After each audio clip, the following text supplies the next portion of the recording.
Can Oracle's massive bet on artificial intelligence actually pay off? While investors have been celebrating the company's rise as an AI infrastructure powerhouse, new reports suggest a very different story. Today, we'll break down what's really happening inside Oracle's AI cloud, the financial pressure behind its $300 billion OpenAI contract, and what this means for the company's future.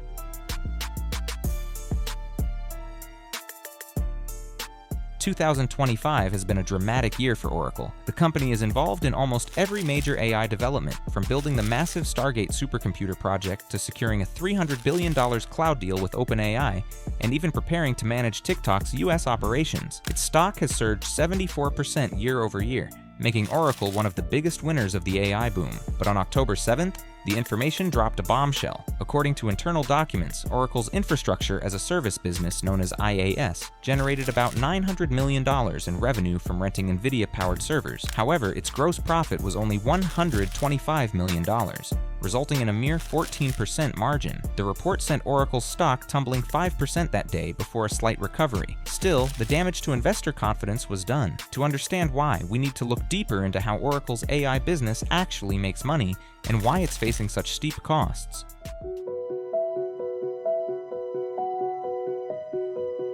Oracle's $900 million in AI cloud revenue comes mainly from renting high-performance servers powered by Nvidia chips, but those profits are being squeezed by one major factor: cost. Nvidia's GPUs are incredibly expensive. The H100 chip costs between $25,000 and $30,000 each, while the newer Blackwell chips are priced as high as $45,000 to $50,000. Add in the electricity costs, maintenance, and depreciation of the hardware, and the result is a business that's currently barely profitable. In fact, the information reports that Oracle's Blackwell chip operations are already running at a loss of around $100 million.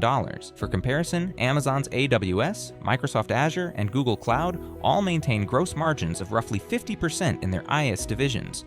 Oracle, with its higher costs and smaller scale, can only compete by undercutting prices, and that erodes profitability even further. Now, it's easy to look at these numbers and panic, but focusing only on short-term profitability is misleading. The data center business operates on a long investment cycle, often taking 4 to 6 years to move from heavy capital spending to break even and then to sustained profits. That's why Oracle's current low margins are not necessarily permanent.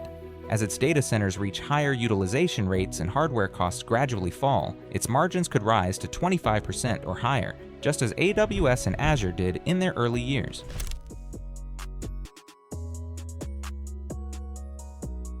The next key number investors need to know is Oracle's remaining performance obligations, or RPO. This represents the total value of contracts the company has already signed, but not yet fulfilled. As of the latest report, Oracle's RPO stands at $455 billion, with $317 billion coming from its cloud segment. Out of that, roughly $300 billion is tied directly to its deal with OpenAI, the very partnership that helped Oracle reinvent itself as an AI infrastructure leader. That deal looks massive on paper, but with current margins at 14%, meaningful profits from that partnership could still be years away. If margins rise to 25% over the next 5 years, Oracle could generate around $9 billion in annual operating profit, or $45 billion total across the deal's term. That sounds great until you consider what it costs to get there.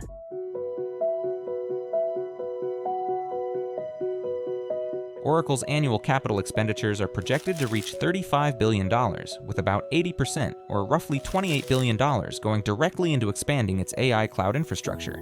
Nearly half of that spending is on Nvidia chips alone, and the financial pressure doesn't stop there. Oracle currently holds about $11 billion in cash but carries $91 billion in total debt. That's a heavy load for a company investing so aggressively. If its low-margin IaaS business continues to expand, it could dilute Oracle's overall corporate margin, which currently sits around 67%, and strain its cash flow. The company is effectively caught between two competing goals: growing fast enough to stay relevant in the AI race while keeping profits strong enough to reassure investors. That balancing act won't be easy.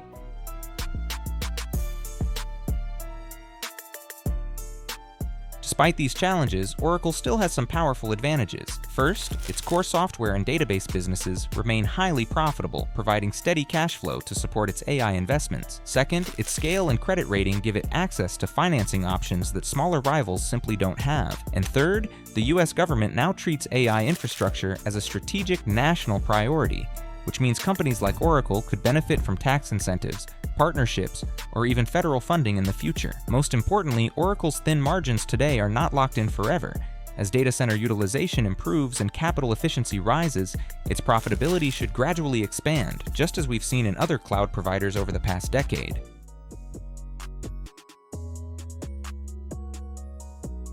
So what's the real takeaway here? Oracle is playing a high-stakes, high-investment game in AI infrastructure. The recent report about its thin margins isn't necessarily a sign of failure. It's part of a long, capital-intensive cycle that every cloud provider faces early on. The real risk isn't in short-term losses from Blackwell chips. It's whether Oracle can secure enough Nvidia supply, deploy infrastructure efficiently, manage costs, and maintain investor confidence while carrying a massive debt load. If it succeeds, Oracle could become one of the indispensable infrastructure players powering the global AI boom. If it fails, it risks becoming a middleman in a business where the real profits go to companies like Nvidia and Microsoft. For now, the story of Oracle's AI cloud isn't about short-term numbers. It's about endurance, execution, and whether this legacy tech giant can truly reinvent itself for the AI age. Thanks for watching. If you found this breakdown helpful, make sure to like and subscribe, and let us know in the comments what you think about Oracle's AI gamble. We'll see you in the next one.